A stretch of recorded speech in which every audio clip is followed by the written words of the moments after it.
Hello friends, तो कैसे हैं आप सब। आई होप आप सब अच्छे होंगे। स्वागत है आप सभी का आपके अपने चैनल जुनून पढ़ाई का में।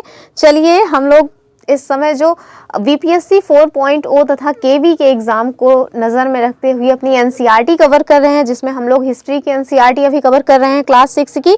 आई होप आप लोगों ने जो वीडियोस हैं प्रीवियस वाले उन्हें देखा होगा। नहीं देखा है तो चैनल में प्लेलिस्ट बनी है, आप वहां पे जा करके उन्हें ज़रूर देखिए।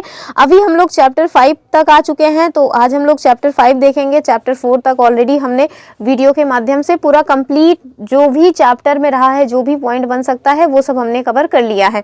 तो चलिए देखते हैं आज का जो पहला क्वेश्चन है वो क्या पूछ रहा है आपसे। और अगर आपको वीडियो पूरा देखने के बाद पसंद आए तो लाइक शेयर करिएगा जरूर। चलिए देखते हैं पहला क्वेश्चन क्या कह रहा है। तो जो हमारा पहला क्वेश्चन है वो कह रहा है कि वज्जी संघ की राजधानी का क्या नाम था। आपके पास ऑप्शंस हैं वैशाली, पाटलिपुत्र, राजगृह या फिर नन ऑफ द एबव। तो इसका जो सही आंसर होगा वो क्या हो जाएगा, वो हो जाएगा हमारा ऑप्शन ए वाला, यानी कि वैशाली। तो वज्जी जो संघ था इसकी राजधानी का नाम था वैशाली। चलिए इसके लिए जो एक्सप्लेनेशन है उसको देखते चलते हैं। तो आप देखिए कि ऐतिहासिक रूप से आपको वज्जी के बारे में यहाँ बताया गया है कि जो वज्जी महाजनपद कहना ठीक नहीं होगा, उसको वज्जी संघ बोला जाता था एग्जैक्टली। तो आप देखिए कि जो वैशाली है वो प्राचीन भारत में वज्जी महाजनपद की राजधानी थी। यहाँ आगे आपको ये भी बताया गया है कि वर्तमान में जो वैशाली है वो बिहार राज्य का एक जिला है, तो ये भी याद रखिएगा।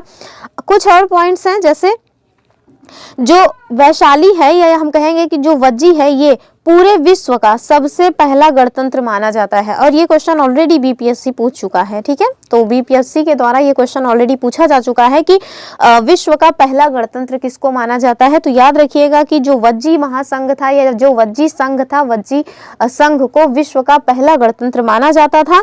आगे देखिए बौद्ध धर्म में आपको देखने को मिल जाएगा कि जो भगवान बुद्ध हैं इनके द्वारा वैशाली के समीप जो कोलुहा नामक स्थान है वहां पे अपना अंतिम उपदेश भी दिया गया था। तो इसको भी याद रखिएगा।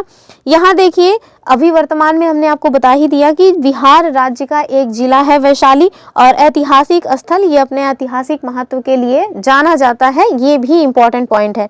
चलिए आगे देखते हैं।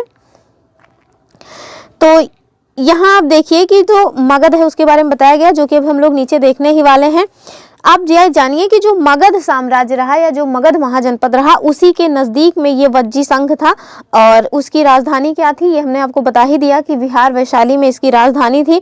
और यहाँ पे एक मतलब कि अलग किस्म की शासन व्यवस्था चलती थी जिसे गढ़ या संघ के रूप में जाना जाता था। आगे देखिए ये गढ़ क्या होता है उसका शब्दावली में बता दिया गया है कि गढ़ शब्द का प्रयोग कई सदस्यों वाले समूह के लिए किया जाता था। और साथ में संघ क्या होता है, तो जो संघ है वो संगठन या सभा के लिए इस वर्ड को यूज किया जाता था।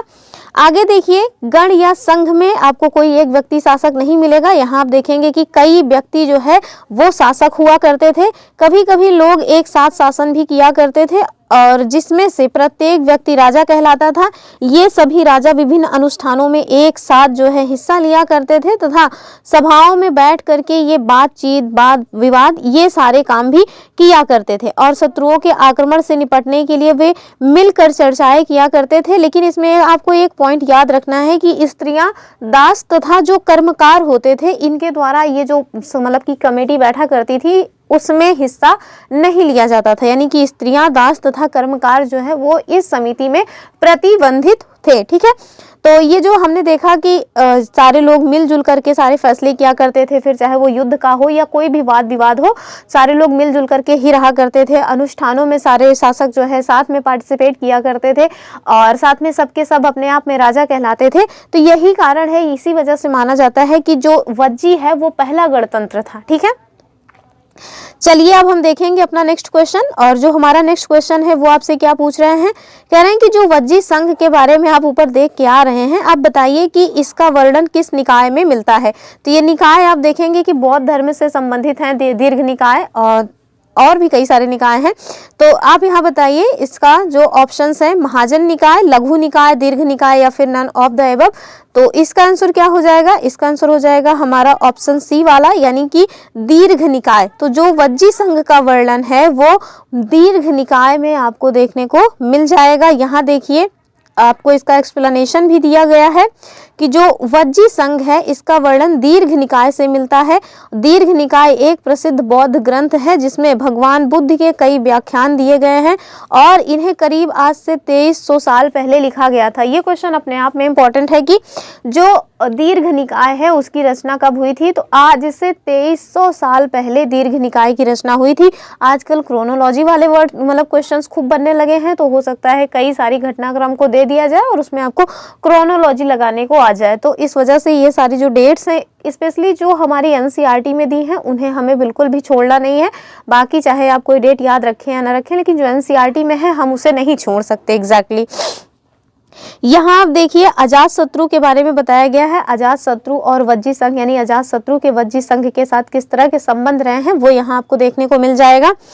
तो यहाँ देखिए कि जो अजात शत्रु हैं इनके मतलब कि कोई खास मित्रतापूर्ण संबंध नहीं रहे थे। ये वज्जी संघ पर आक्रमण करना चाहते थे, लेकिन आपको पता होगा कि जो वज्जी संघ है ना वो काफी मजबूत संघ था। मतलब वहाँ पे बिना उनका जो संघ है उसको तोड़े आप उनको जो है मतलब कि जीत नहीं सकते थे। तो इस वजह से आप देखेंगे कि इनके जो मंत्री रहते हैं अजात शत्रु के, उनके मंत्री का नाम था वश्यकार। ये डायरेक्ट क्वेश्चन आता है मिलान करने के लिए। एक साइड राजा के नाम दे दिए जाएंगे, दूसरी साइड उनके सभा में जो लोग रहे हैं, फिर चाहे वो मतलब कि जो कवि वगैरह रहते हैं वो या फिर जो उनके मंत्रियों के नाम रहते हैं सामने दे दिया जाता है और आपको उसको मैच करना होता है। तो इस वजह से याद रखिएगा कि जो अजात शत्रु के मंत्री थे उनका नाम था वश्यकार। तो ये जो है अपने मंत्री वश्यकार को बुद्ध के पास सलाह के लिए भेजते हैं कि जाइए आप सलाह लेकर के आइए कि कैसे जो है हम वज्जी संघ को जीत सकते हैं। ठीक है, तो अब भगवान बुद्ध ये तो बताएंगे नहीं कि आप चलो ये वाला जादू टोना या तंत्र मंत्र से जा करके विजिट कर लो, तो वो ये सब नहीं बताते हैं। उनके द्वारा कुछ बताया जाता है जो यहाँ पे आप देख सकते हैं। तो जो भगवान बुद्ध जी हैं वो उनसे पूछते हैं वश्यकार से कि क्या जो वज्जी लोग हैं यानी कि जो वज्जी संघ है वो लोग नियमित सभाएं करते हैं तथा उनमें सभी सदस्य उपस्थित भी होते हैं।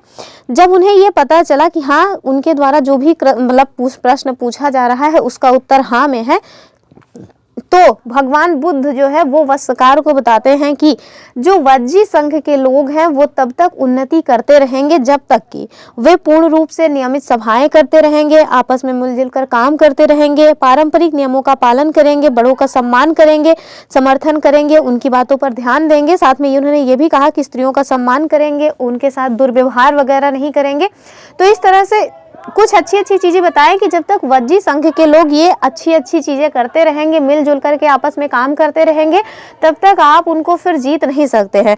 तो अंततः आप देखेंगे कि आपने कहानी जरूर पढ़ा होगा कि जो वश्यकार हैं वो उनके यहाँ जाते हैं, उनके मंत्रिमंडल में शामिल होते हैं और एक एक करके जो उनका संघ है उसको तोड़ देते हैं। जब संघ टूट जाता है तो फिर जो है अजात शत्रु आक्रमण करते हैं और अंततः फिर उसको जीत भी लेते हैं वज्जी संघ को। तोड़ फोड़ करने के बाद आपने पढ़ा होगा ना वो कहानी गट्ठर वाली, जिसमें जब एक लकड़ी रहती है तो बच्चे सब खटाखट तोड़ देते हैं और जब गट्ठर बन जाती है तो फिर तोड़ना मुश्किल होता है। तो वही है कि जब तक जो वज्जी संघ है वो मतलब मजबूत संघ बना हुआ था, उसमें फूट नहीं थी, तब तक वो मजबूत था।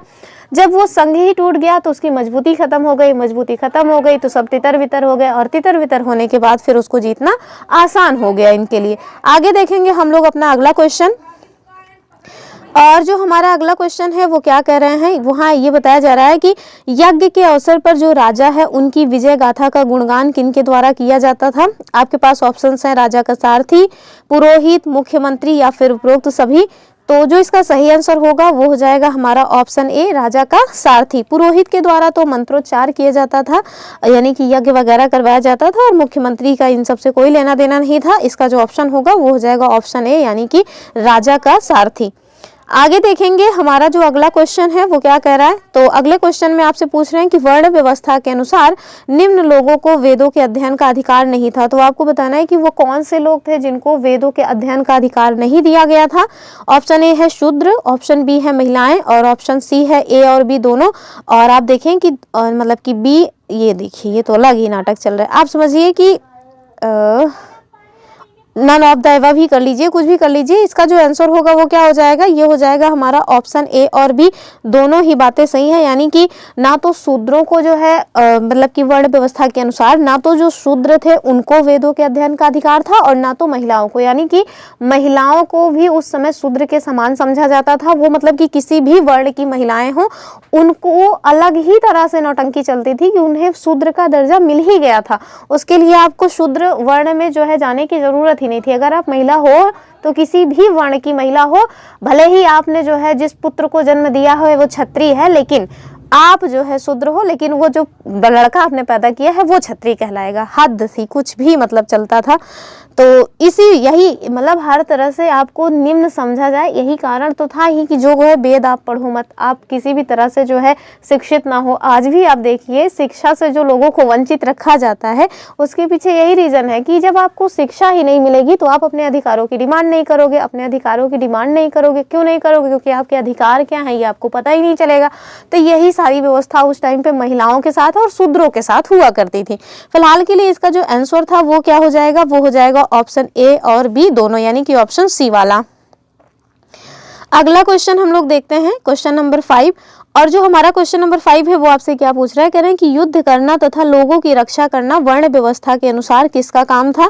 पहला है ब्राह्मण, दूसरा क्षत्रिय, तीसरा है वैश्य, चौथा है शूद्र। हमने आपको पहले बताया था कि जो हमारा ऋग्वेद का 10वां मंडल है उस 10वें मंडल में ये बताया गया है कि एक महापुरुष जो हैं ब्रह्मा जी, उनके मतलब कि उनकी बॉडी पार्ट से 4 जगहों से 4 जो है वर्णों की उत्पत्ति हुई है, जिसमें आप देखेंगे कि जो ब्राह्मण हैं उनकी उत्पत्ति ब्रह्मा जी के मुख से हुई है, क्षत्रियों की जो उत्पत्ति हुई है उनके कंधों से हुई है, और जो वैश्य हैं वो जंघाओं से निकले हैं, जबकि जो शूद्र हैं ये जो है पैर से निकले हुए हैं। ठीक है, तो इनके जो है अलग अलग काम भी वर्ण व्यवस्था के अनुसार सौंपे गए थे। जैसे जो ब्राह्मण हैं ये वेद वगैरह का अध्ययन करवाते थे, यानी कि शिक्षा व्यवस्था का जो भी काम था ये ब्राह्मणों के लिए था। और आप देखेंगे कि जो क्षत्रिय हैं इनका जो है रक्षा करना जो है ये मतलब कि समाज की जो भी लोग हैं उनकी रक्षा करना क्षत्रियों का काम था, जबकि जो वैश्य हैं ये अन्न का उत्पादन करना और अन्य लोगों का भरण पोषण करना ये इनका काम था। और जो शूद्र थे इनका काम था कि आप ऊपर जो मतलब कि मतलब क्षत्रिय, ब्राह्मण और वैश्य हैं इन सब की आप सेवा करें। ठीक है, और इसमें एक और चीज याद रखिएगा, नहीं यही याद रखना है। तो ये मतलब कि इसका उत्तर हम आपको बता देते हैं कि युद्ध करना तथा लोगों की रक्षा करना जो है वर्ण व्यवस्था के अनुसार किनका काम था, तो ये क्षत्रिय का काम था, यानी कि ऑप्शन बी वाला। चलिए देखते हैं अगला जो क्वेश्चन है वो। तो हमारा जो अगला क्वेश्चन है वो आपसे पूछ रहे हैं कि वर्ण व्यवस्था के अनुसार किस वर्ग को सबसे श्रेष्ठ माना जाता था? तो आप देखिए इसका आंसर क्या होगा। ऑप्शन है आपके पास वैश्य, क्षत्रिय, ब्राह्मण या फिर इनमें से कोई नहीं। तो इसका जो आंसर हो जाएगा वो तो हो जाएगा हमारा ऑप्शन सी। लेकिन आप देखेंगे कि इसमें भी टकराव चलता रहता था, कभी कभी ब्राह्मण और क्षत्रियों में टकराव हो जाता था कि क्षत्रिय समझते थे कि हम श्रेष्ठ हैं और ब्राह्मण समझते थे कि हम श्रेष्ठ हैं। तो ये सब चलता ही रहता था। आगे देखते हैं हम लोग अपना अगला क्वेश्चन, और जो हमारा अगला क्वेश्चन है वो आपसे क्या पूछ रहे हैं। तो इसमें आपसे पूछा जा रहा है कि जो हम लोग जनपद शब्द सुने हैं ना, तो वो जो जनपद है इसका मतलब क्या होता है, इसका अर्थ क्या है। ऑप्शंस है हमारे पास कृषक का स्थान, यानी कि जो जहाँ पे कृषक रहते हैं उसका स्थान, या फिर जन के बसने की जगह, या फिर लोगों की जो पदवी है वो, या फिर नन ऑफ द एबव। तो इसका आंसर क्या होगा, इसका आंसर हो जाएगा हमारा ऑप्शन बी वाला, यानी कि जन मतलब होता है लोग, तो लोगों के बसने की जो जगह है उसे जनपद का नाम दिया गया है। यहाँ देखिए आप मतलब कि इसका एक्सप्लेनेशन देख लीजिए, जनपद क्या है। तो महायज्ञों को करने वाले राजा जो है वो अब मतलब कि ये टाइम पीरियड रहा है, एक टाइम पीरियड के बाद जो है राजा जो है वो जो लोग महायज्ञ किया करते थे अब वो मतलब किसी जन के राजा ना होकर के जनपदों के राजा माने जाने लगे। और जनपद का जो शाब्दिक अर्थ है वो क्या है, वो है जन के बसने की जगह। ठीक है, तो ये सारी चीजें नहीं, यहाँ आप देख लीजिए कि पुरातत्वविदों ने इन जनपदों की कई बस्तियों की खुदाई की है। दिल्ली में आप देखेंगे कि पुराना किला, उत्तर प्रदेश के मेरठ के पास जो हस्तिनापुर है वो, और एटा के पास अतरंजी खेड़ा में भी खुदाई की गई है। तो ये सारी चीजें आप याद रख सकते हैं, और ये जो कुछ पॉइंट्स हैं इनको भी देख लीजिएगा। आगे देखते हैं हम लोग अपना नेक्स्ट क्वेश्चन, और जो हमारा नेक्स्ट क्वेश्चन है वो क्या कह रहा है आपसे। तो वो कह रहे हैं कि जनपद काल में, या ये कहेंगे कि जो महाजनपद काल है उसमें कौन सा कर सबसे महत्वपूर्ण था, यानी कि जो टैक्स लिया जाता था मतलब कई प्रकार के टैक्स लिए जाते थे। जिसमें आप देखेंगे कि जो लोग जंगल से लकड़ियाँ इकट्ठा कर रहे हैं उन पे भी टैक्स लिया जा रहा है, जो लोग आखेट कर रहे हैं उन पे भी टैक्स लिया जा रहा है, और जो कारीगर हैं उनसे भी टैक्स लिया जा रहा है, साथ में जो किसान हैं उनसे भी टैक्स लिया जा रहा है। तो टैक्स तो सभी से लिया जा रहा है, लेकिन आपको बताना है कि सबसे इम्पॉर्टेंट टैक्स के रूप में किसको माना जाता था। ऑप्शंस क्या क्या हैं? फसलों पर जो कर लगाया जाता था वो, या फिर कारीगर पे जो कर लगाया जाता था वो, या व्यापारियों के ऊपर जो टैक्स लगाया जाता था वो, या फिर आखेटक यानी कि जो लोग शिकार वगैरह किया करते थे उनके ऊपर जो टैक्स लगाया जाता था वो। तो इसका जो सही आंसर होगा वो हो जाएगा हमारा ऑप्शन ए वाला, यानी कि फसलों पर जो टैक्स लगाया जाता था वो सबसे महत्वपूर्ण टैक्स के रूप में माना जाता था। यहाँ देखिए आपको बताया गया है कि फसलों पर जो लगाए गए कर थे ये सबसे महत्वपूर्ण थे, क्योंकि अधिकांश लोग कृषक ही थे, यानी कि उस टाइम पे ज़्यादातर लोग कृषक ही थे और सबसे ज़्यादा टैक्स का जो कलेक्शन हुआ करता था वो यहीं से हुआ करता था। यही कारण है कि ये सबसे महत्वपूर्ण टैक्स की श्रेणी में आता था।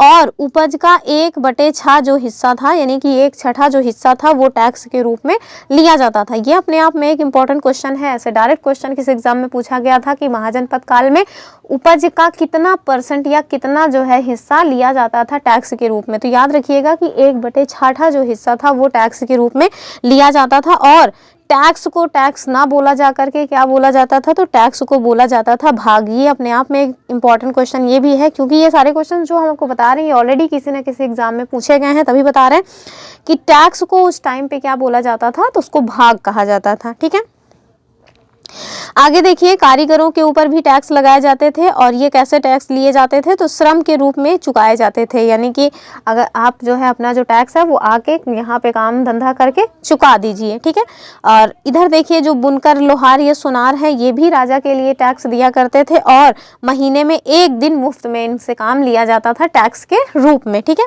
उस बेगार टाइप का समझ लीजिए कि 1 दिन का पैसा आपको नहीं मिलेगा, 1 दिन आप बेगार करेंगे और वो आपके टैक्स के रूप में समझ लीजिए कि आपने चुका दिया है। इधर देखिए जो पशुपालक या जानवरों को पालने वाले थे इनको भी उत्पाद के रूप में टैक्स देना पड़ता था, और व्यापारियों को भी सामान खरीदने बेचने पर टैक्स देना पड़ता था। और साथ में जो आखेटक तथा संग्राहक थे, आखेटक मतलब होता है शिकारी और संग्राहक मतलब होता है जो लोग सामान इकट्ठा करते हैं, जैसे जंगल से लकड़ियाँ ले लिए, फसल मतलब फल वगैरह तोड़ लिए, सूखी पत्तियाँ मिल रहा है, उनके लिए भी बता रहे हैं कि जंगल से जो भी वस्तुएं प्राप्त होती थी उस पर उनको टैक्स देना पड़ता था। ठीक है, तो इसको भी याद रखिएगा। ये सारी वहाँ की टैक्स व्यवस्था थी, और टैक्स को भाग के रूप में जाना जाता था। फसल पे जो है कितना लिया जाता था? उपज का 1/6 हिस्सा। ठीक है, तो याद रखिएगा, ये सारे पॉइंट्स मोस्ट इंपॉर्टेंट हैं इस चैप्टर के। आगे देखते हैं हम लोग अगला क्वेश्चन। यहाँ आपसे पूछा जा रहा है कि महाजनपदों का उदय कब हुआ? ठीक है, ऑप्शंस क्या क्या है? लगभग आज से 2000 साल पहले, या फिर 2500 साल पहले, या फिर 3500 साल पहले, या फिर इनमें से कोई नहीं। तो क्या हो जाएगा इसका सही आंसर? इसका सही आंसर क्या होगा वो बाद में बताएंगे। पहले आप देखिए, ये जो ऑप्शन सी वाला है 3500 साल पहले, आपको हमने प्रीवियस वीडियोस में ये बताया है कि इसमें किसी वेद की रचना की गई है। आप बताइए कि आज से 3500 साल पहले किस वेद की रचना की गई थी। ये आपके लिए क्वेश्चन है, कमेंट जरूर करिएगा। तो चलिए इसका हम उत्तर देख लेंगे। तो इसका जो उत्तर हो जाएगा वो क्या हो जाएगा? इसका उत्तर होगा हमारा ऑप्शन बी वाला, यानी कि आज से लगभग 2500 साल पहले महाजनपदों का उदय हुआ था। चलिए इसका एक्सप्लेनेशन भी देख लेते हैं।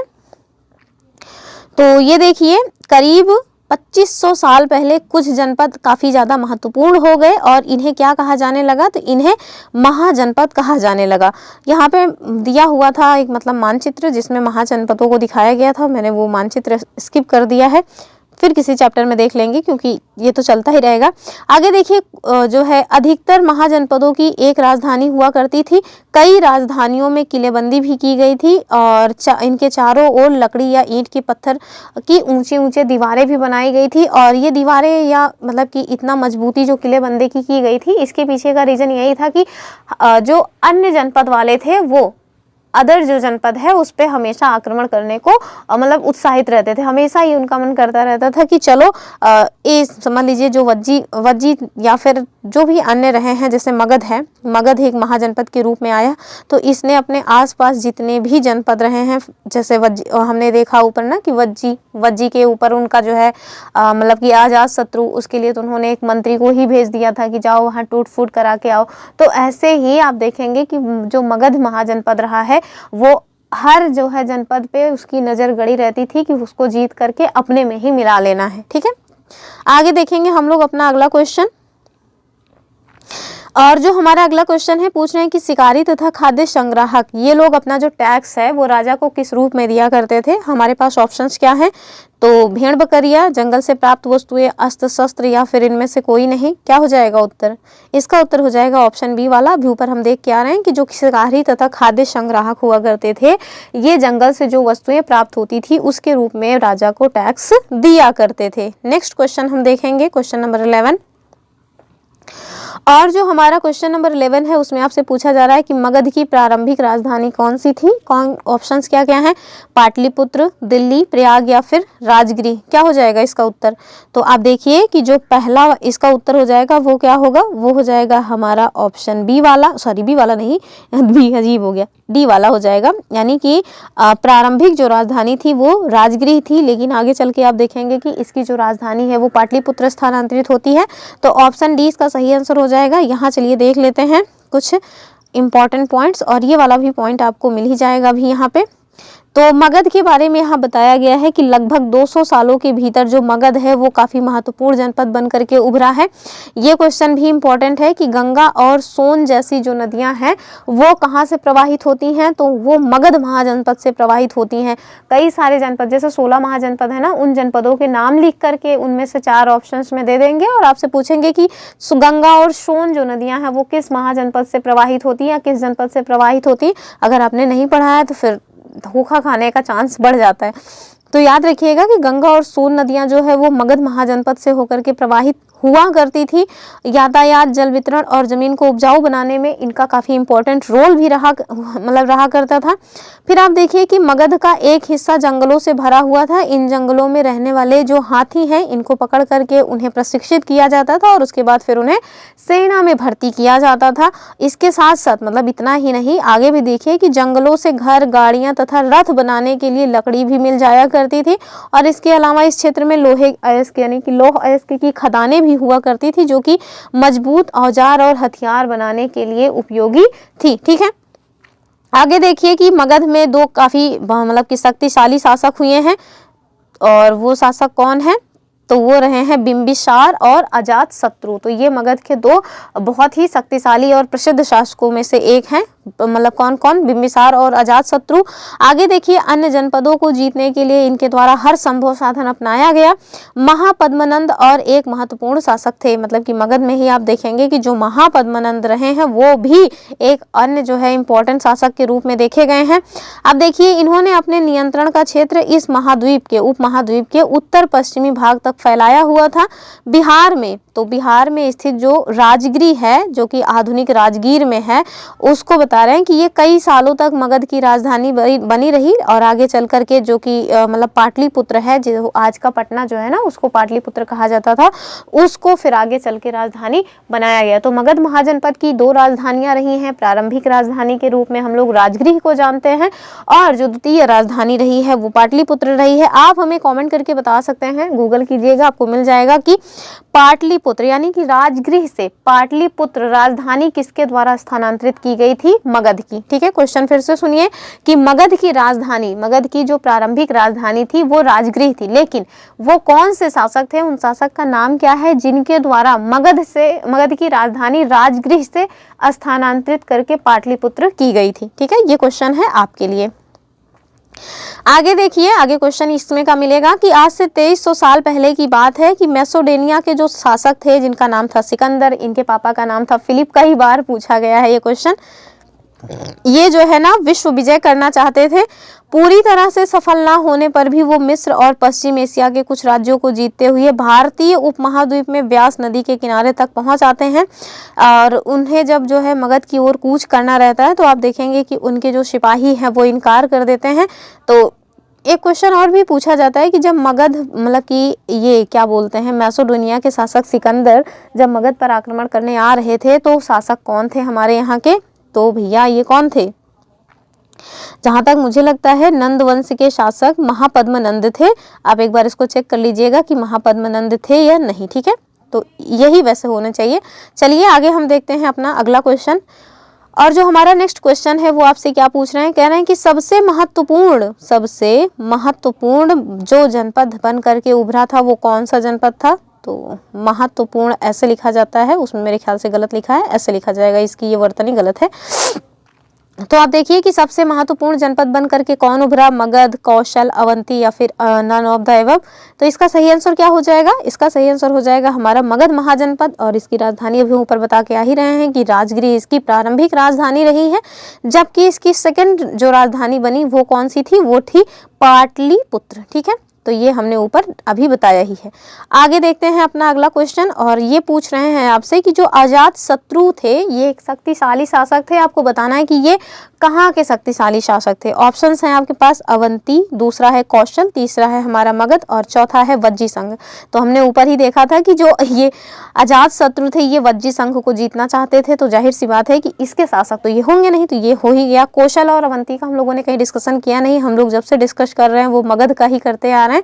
तो आप देखिए कि अजात शत्रु और बिंबिसार ये इंपॉर्टेंट शासक रहे हैं कहाँ के, तो मगध के। ठीक है, आगे देखते हैं अगला क्वेश्चन, क्वेश्चन नंबर 14 क्या कह रहा है आपसे, कह रहे हैं कि बिहार में स्थित मगध की पहली राजधानी कौन सी थी। तो अभी हमने ऊपर देखा ही है, तो एकदम इजी सा क्वेश्चन बन गया। ऑप्शंस आपके पास है राजगिरी, पाटलिपुत्र, वैशाली या फिर नन ऑफ द एबव। तो इसका जो उत्तर होगा वो हो जाएगा हमारा ऑप्शन ए वाला राजगिरी। ये वैसे भी पूछा जा सकता है कि जो राजगिरी है ये वर्तमान बिहार में कहाँ पे स्थित था, तो याद रखिएगा कि राजगीर में। ठीक है, अगला क्वेश्चन देखिए, क्वेश्चन नंबर 15 कह रहे हैं कि राजगृह के बाद मगध की राजधानी कौन बना। तो अभी हम ये सारे क्वेश्चंस कई बार बता चुके हैं, तो इसमें पूछना छोड़ना है नहीं कुछ, पाटलिपुत्र हो जाएगा। आगे देखिए सिकंदर राजा थे, कहाँ के राजा थे, अभी हमने ऊपर बता ही दिया कि ये मैसेडोनिया के शासक थे, तो इसका ऑप्शन बी हो जाएगा। अगला क्वेश्चन देखिए, कह रहे हैं कि सिकंदर के द्वारा कब आक्रमण किया गया। तो ऊपर हमने देखा था ना कि कौन से टाइम पे, आज से कितने साल पहले आक्रमण किया गया। ऑप्शन क्या है, लगभग 1500 साल पहले, 2300 साल पहले या फिर 2000 साल पहले या 2800 साल पहले। तो हमने देखा कि सिकंदर के द्वारा आज से 2300 साल पहले आक्रमण किया गया था। ठीक है, अब हम देख लेते हैं ये जो क्वेश्चंस बने थे, हमने ये क्वेश्चन सब देख लिया। कुछ इंपॉर्टेंट और पॉइंट्स हैं जो क्वेश्चन पूछा भी जा सकता है किसी भी तरह से घुमा फिरा करके स्टेटमेंट में या किसी भी तरह से, तो उसको भी याद रखिएगा, देख लीजिए पहले।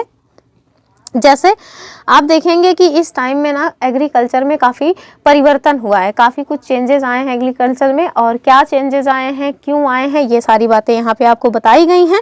तो आप देखिए कि इस युग में कृषि के क्षेत्र में दो बड़े परिवर्तन आते हैं, और वो दो बड़े परिवर्तन कौन से हैं। एक तो जो हल था, यानी कि जो बैल के द्वारा जुताई की जाती थी खेतों की, तो उसके लिए एक हल का यूज़ किया जाता था। तो हमने देखा था कि पहले वो पत्थर के बने होते थे, पहले मिट्टी के बनते थे, मिट्टी के बाद फिर पत्थर के बनाए जाने लगे। लेकिन अब देखेंगे कि जब महाजनपद काल आया तो मतलब इस टाइम तक लोहे की खोज हो चुकी है, और जब लोहे की खोज हो चुकी है तो जो हल के फाल बनाए जाते हैं वो लोहे के बनाए जाने लगे, और जब लोहे के फाल बनाए जाने लगे तो जो खेती है वो ज़्यादा अच्छे से होने लगी। क्यों? क्योंकि लोहे के फाल से खेतों की जुताई अच्छे से होने लगी, और जब जुताई अच्छे से होने लगी तो उपज की जो है वो मात्रा बढ़ जाती है। तो यही यहाँ पे बताया जा रहा है कि जो लोहे मतलब कि हल था वो अब फाल लोहे के बनाए जाने लगे। अब कठोर जमीन को भी लकड़ी के फाल की तुलना में लोहे के फाल से आसानी से जोता जा सकता था। ठीक है, इससे फसलों की जो उपज है वो बढ़ गई। और दूसरी क्या है, यानी ये तो एक पॉइंट है, दो महत्वपूर्ण परिवर्तन हुए, जिसमें एक पॉइंट हमने देखा कि लोहे के फल अब मतलब कि जो हल है उसका फाल अब लोहे का होने लगा। और दूसरा क्या परिवर्तन हुआ है, दूसरा परिवर्तन देखिए कि जो धान है ना, पहले क्या होता था कि आज आप वर्तमान में देखेंगे कि जो धान है उसकी रोपाई की जाती है, और जो गेहूं होता है, गेहूं जिसको हम कहते हैं एग्जैक्टली, उसकी बुआई की जाती है। तो पहले क्या होता था, जो धान था ना उसकी भी बुआई की जाती थी, उसकी रोपाई नहीं की जाती थी। लेकिन अब क्या परिवर्तन हुआ है, अब ये परिवर्तन हुआ महाजनपद काल में कि जो धान है उसके पौधे की रोपाई होना शुरू हो गया। अर्थात खेतों में बीज छिड़क करके धान उपजाने के बजाय धान के पौधे तैयार कर उनका रोपण शुरू किया गया। पहले की तुलना में बहुत ज़्यादा पौधे जीवित रह जाते थे और इसलिए पैदावार भी ज़्यादा होने लगी, और इसमें जो है कमर तोड़ परिश्रम लगता था। ये कामकाज दास दासी तथा भूमिहीन खेतिहर मजदूर किया करते थे। और एक बात और देखिएगा कि जब मतलब कि धान की उपज बढ़ गई तो इससे एक चीज़ और देखने को मिला, और वो क्या देखने को मिला, ये देखने को मिला कि इससे ना लड़कों की जो मतलब कि ये कहें कि जो मतलब बच्चे हैं ना वो ज़्यादा हो गए। बच्चे ज़्यादा होने के पीछे क्या रीज़न है? ऐसा बताया जाता है कि चावल खाने से ना जो मातृत्व ग्रहण करने की क्षमता है वो बढ़ती है। तो जिससे क्या हुआ कि ज़्यादा से ज़्यादा बच्चे पैदा हुए, और ज़्यादा से ज़्यादा बच्चे पैदा हुए तो खेतों में वो काम में भी लगे, साथ में जो मतलब कि सैनिक व्यवस्था थी ना वो भी मजबूत हुई। जब अधिक लोग रहेंगे तो जाहिर सी बात है कि लोग सेना में भी जाएंगे और खेती बाड़ी में भी काम तो करेंगे भी। तो ये भी एक परिवर्तन के रूप में आप चाहें तो याद रख सकते हैं। और एक और बात है, वो क्या है, वो यहाँ देखिए बताई गई है आपको। यहाँ आप देखिए इनके द्वारा बताया गया कि आप जा करके एटलस में एथेंस, जिसको यूनान कहा जाता था, एथेंस और यूनान को खोजिए, उसके बारे में यहाँ आपको कुछ जानकारी दी जा रही है। तो यहाँ आपसे बता रहे हैं कि आज से लगभग 2500 साल पहले एथेंस के लोगों ने एक शासन व्यवस्था की स्थापना की थी, जिसे हम क्या कहते हैं, तो जिसे हम प्रजातंत्र या गणतंत्र कहते हैं। ठीक है, आगे देखिए ये व्यवस्था लगभग 200 सालों तक चलती रही और इसमें 30 साल से ऊपर के उन सभी पुरुषों को पूर्ण नागरिकता प्राप्त थी जो दास नहीं थे, यानी कि जो दास थे उनको नागरिकता नहीं दी जाती थी। 30 साल से अधिक पुरुष होने चाहिए और ऐसे पुरुष होने चाहिए जो दास नहीं थे, तो उनको पूर्ण नागरिकता दी गई। और वहाँ एक सभा थी जो महत्वपूर्ण विषयों पर निर्णय लेने के लिए साल भर कम से कम 40 बार बुलाई जाती थी। 365 दिन में कम से कम 40 बार तो वो सभा बुलाई ही जाती थी। आगे देखिए इस सभा में सभी नागरिक भाग ले सकते थे। शासन के कई पदों पर नियुक्तियां जो है वो लॉटरियों के द्वारा दी जाती थी। सभी नागरिकों को सेना और नौसेना में अपनी सेवाएं देनी होती थी। आगे देखिए यहाँ पे भी वही रोना है कि औरतों को नागरिक का दर्जा नहीं मिलता था। ठीक है, आगे देखिए व्यापारियों और शिल्पकारों के रूप में एथेंस में रहने और काम करने वाले बहुत से विदेशियों को भी नागरिक अधिकार नहीं मिले हुए थे। एथेंस में खदान, खेत, घरों और कार्यशालाओं में काम कर रहे जो दास थे, इनको भी नागरिक अधिकार नहीं मिला करते थे। ठीक है, तो ये सारे पॉइंट्स हैं, इनको याद रखिएगा। अब ये महत्वपूर्ण तिथियां हैं, इनको भी देखना होगा क्योंकि क्रोनोलॉजी भूला नहीं जा सकता है इसे। तो देखिए नए शासक आज से लगभग 3000 साल पहले जो है वो नए शासकों की उत्पत्ति मानी जा रही है। महाजनपद का जो टाइम है वो भी बता रहे हैं, आज से 3000 साल पहले जो महाजनपद है उनका उदय हुआ। सिकंदर का आक्रमण आज से लगभग 2300 साल पहले, और गढ़ या संघ राज्यों का अंत ये लगभग आज से 1500 साल पहले। तो क्या हमने सिकंदर वाला क्वेश्चन का आंसर गलत बताया है क्या? एक बार हमें रीचेक करने दीजिए, पता नहीं क्यों हमें लग रहा है गलत बताया। नहीं, 2300 साल ही तो बताया था, तो सही बताया था, सारी चीज़ें ठीक है।